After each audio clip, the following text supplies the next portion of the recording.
चर्चा आती है कि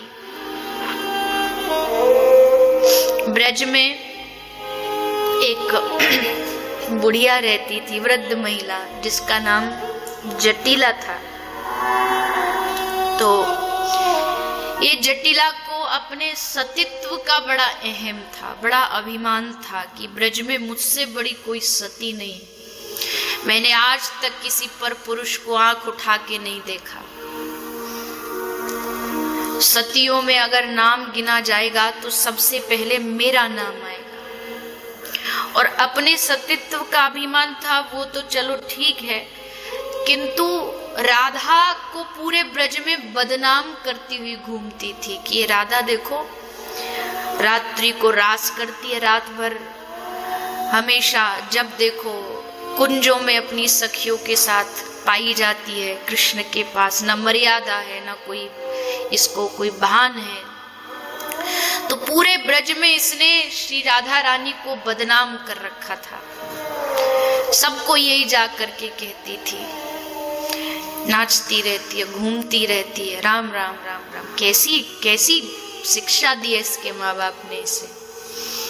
अपनी बहू को समझाती थी इस राधा से दूर रहना, इसके संग में रहेगी तो तेरा पूरा सब नष्ट हो जाएगा, सतीत्व, दूर रहना इससे।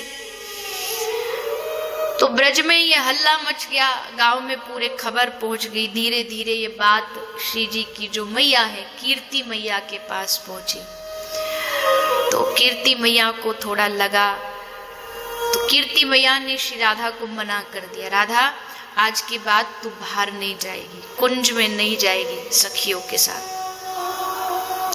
जैसे श्री जी ने सुना तो अब तो विकल हो गई कि अब कैसे मिलन होगा, कैसे श्याम सुंदर का दर्शन होगा।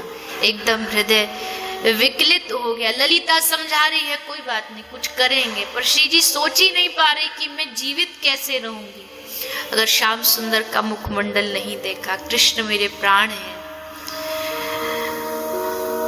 तो ललिता बोली मैं अभी कुछ उपाय सोचती हूँ, सुनो तो, रुको, धैर्य रखो। जब धैर्य एकदम नहीं रहता था लाडली जी का तो इनकी सखियां जैसे तैसे संभालती थी। सब सखियां साथ रहती थी, पता नहीं कब विरह में उन्माद में आके यमुना में कूद जाए, कोई भरोसा नहीं इसका। सब सखियां पकड़ के रखती थी श्री जी को। तो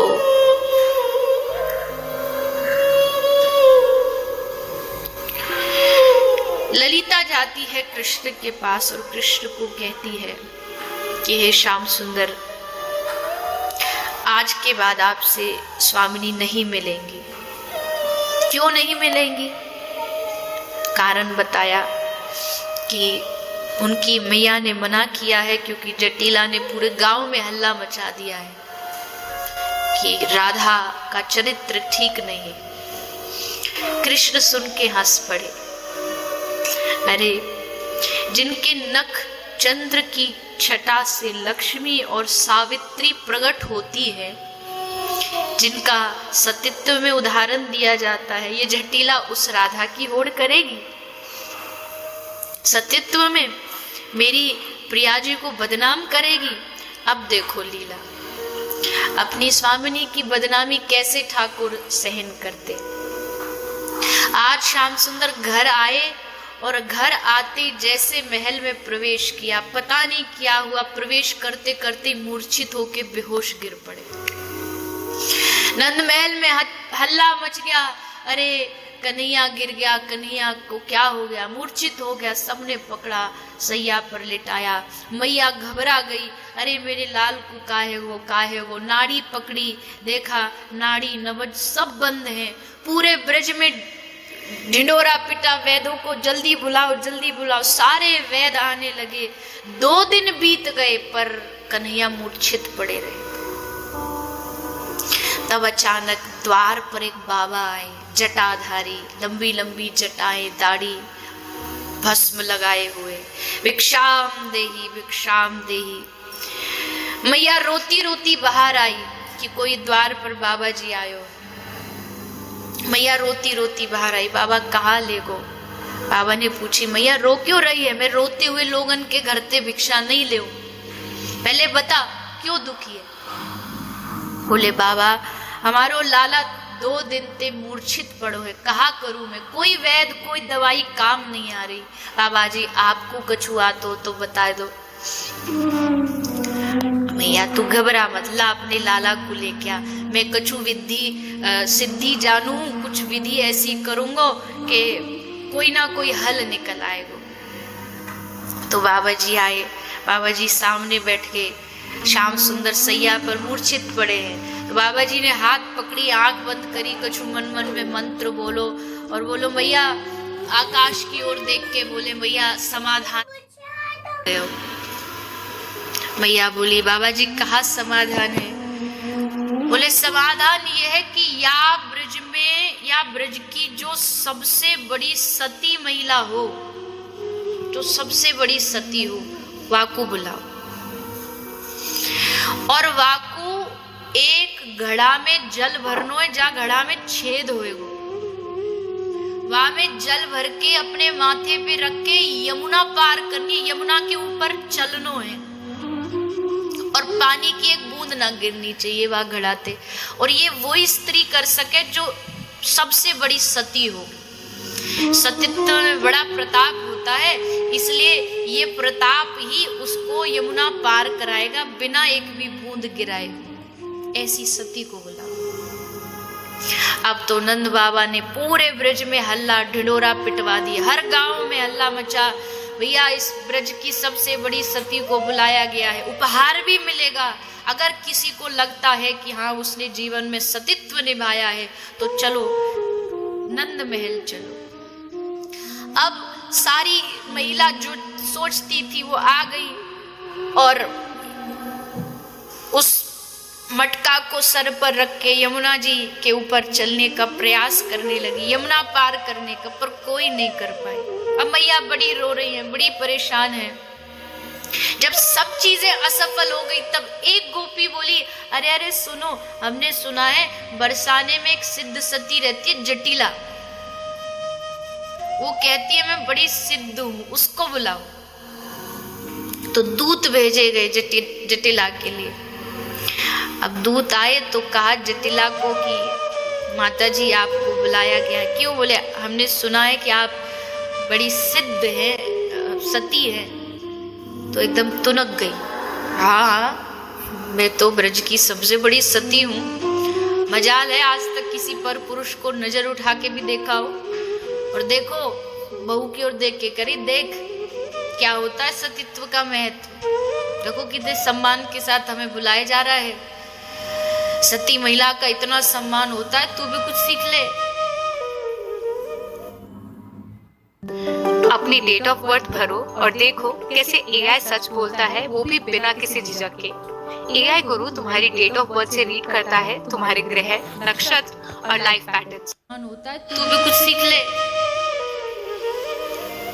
बहू कहती हाँ जी सीखूंगी, आप जाइए। तो चल पड़ी एकदम रोश में आकर के यमुना जी पे, सब खड़े हैं। अब जटिला जी चलेंगी, जटिला जी यमुना जी पार करेंगी घड़ा रख के। जटिला जी ने घड़ा रखा, यमुना जी में जैसे कहीं तुरंत डूब गए, सारा सतीत्व धरा रह गया। अब बहू देख रही, हाँ जी बोलिए क्या सीखे आपसे। अब तो शर्म के मारे नीचे सब हंसने लगे जोर जोर से जटिला के ऊपर, तू बड़ी डींगे हाँकती थी, हम बड़ी सती हैं, आज क्या हुआ। अब मैया तो परेशान, मैया का तो जो समाधान वो हुआ नहीं। तभी बाबा ने जमीन पर कुछ आड़ी टेढ़ी रेखाएं खींची, कुछ गिनती करने लगे क्या हो रहा है। तो बाबा ने कहा कि जिस तरह मैं अपनी गणना से देख रहा हूं, अभी तक तो ब्रज की सबसे बड़ी सतियां आई नहीं है, उसको तुमने बुलाया ही नहीं। यशोदा मैया बोली बताओ ना महाराज, आप किसकी बात कर रहे हो। महाराज बोले मुझे दिख रही है, बरसाने में बैठी है। अच्छा एक बात, ये बाबा जी कौन है मालूम है? राधा कृष्ण की लीला में सबसे पहले सहयोग देने कौन बाबा आता है? स्वयं श्री शंभो भोलेनाथ ही ये सब लीला का आनंद लेते, सबका रस लेते हैं। तो आज वही बाबा जी बन के आए, ये सब ड्रामा उनका ही चल रहा है। ठाकुर जी ने इनको ही अपॉइंट किया इस काम के लिए।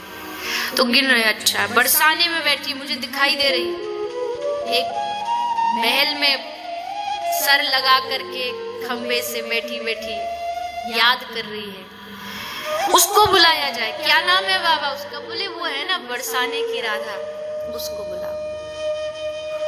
अब तो सब दौड़े बरसाने की ओर, चलो चलो राधा को लेकर के आओ। सब भागे हैं, लेकर के श्री जी को अपने साथ लेकर के आए हैं। चल राधा, नंदगांव तुझे बुलाया गया है। जैसे सुना श्री जी ने एकदम आनंदित हो गई।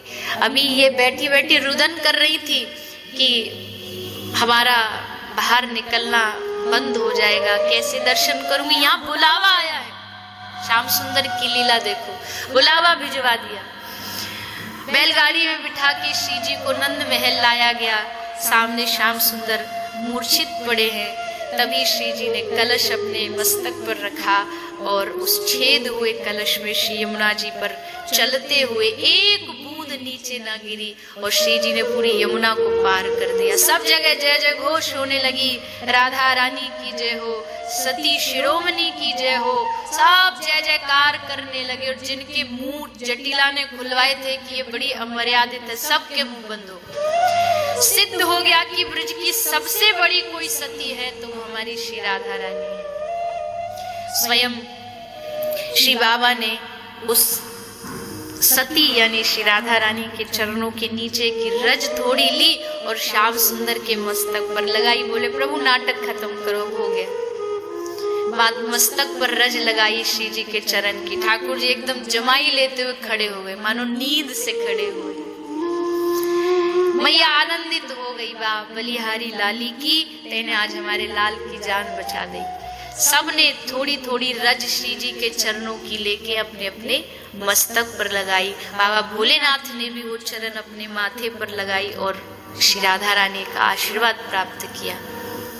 ऐसा अद्भुत सतीत्व है श्री राधा रानी का। श्याम सुंदर ने आज ये सब लीला की है ताकि हमारी स्वामिनी पुनः हमसे मिलन हो जाए, ये विरह उनको ना सहन करना पड़े। और सिद्ध हो गया कि इस ब्रज की सबसे मर्यादित और सती श्री स्वामिनी राधा रानी ही